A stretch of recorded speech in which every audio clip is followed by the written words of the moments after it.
Taylor Burke. Human cadavers are a very vital part of many college-level science programs today and have been a helpful learning tool for many years. However, over the past several years, cadavers have been a very touchy subject, and a hot topic is if they will still be around in the years to come. There are many advantages and disadvantages while using the human cadaver, but do the pros outweigh the cons, or will the cons be enough to stop the use of the cadavers in the future? When most people think of the use of cadavers, many things probably come to their minds. However, I'm sure there are many uses of the cadaver that they do not think of. Cadavers are used from everything from a source of a study tool to helping a surgeon practice various types of surgeries. One of the most common uses of the human cadaver is a hands-on experience for students to use. They use everything from locating and identifying muscles, bones, organs, and how all of the body systems work together in our everyday lives. They provide an opportunity for more accurate perception of the human anatomy and physiology that looking at a textbook or at a computer screen wouldn't otherwise provide.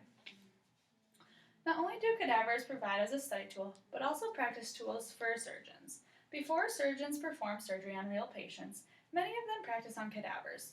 Many of those surgeries include, but are not limited to, blood transfusions, organ transplants, and surgeries with various different types of tendons and ligaments.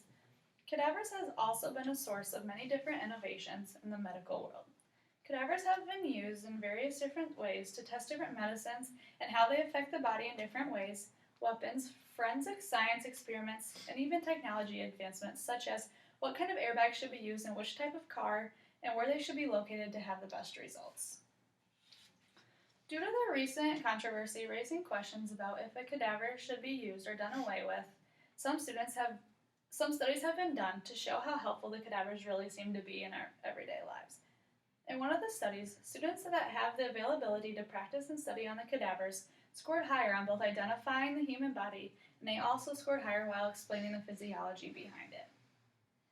Opposed to students that didn't have the opportunity to study the cadaver, the students that did have the opportunity scored 16% higher on the identifying portion of the test, along with 11% higher on the explanation portion of the test.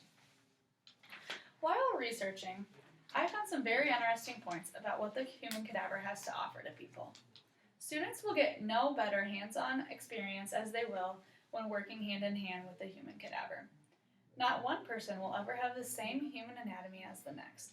Every person is unique to themselves, and a human cadaver allows students to get used to that.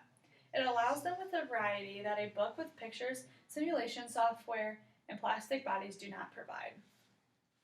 It is very rare that someone's actual body will be as picture-perfect as ones that you will see in the books or on pictures online, and the more variety one has while learning the human body, the more comfortable they will be while trying to navigate it. One last important opportunity that cadavers provide is that it allows students to see a bigger picture. It allows them to piece together all the smaller ideas and see how everything interacts with one another, and how if one thing goes wrong, no matter how big or small, how many parts of the body can be affected by it, and it can have the domino reaction effect, leading to many problems down the road. As with almost anything, along with the advantages come the disadvantages to having human cadavers. Cadavers are rather pricey to attain. They most generally run close to $1,000 per cadaver, and that's only for the cadaver. That doesn't include the additional prices to store and maintain the cadaver.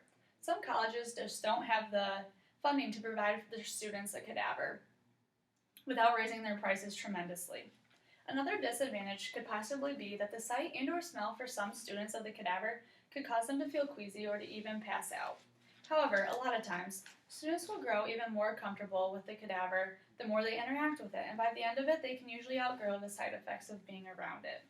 Lastly, some people's religion does not allow them to be around deceased bodies without a proper burial ceremony, and that is all being put into consideration while discussing the future use of cadavers in today's science world. As one can see, there are many different values to a human cadaver, as long as one can see past some of the disadvantages.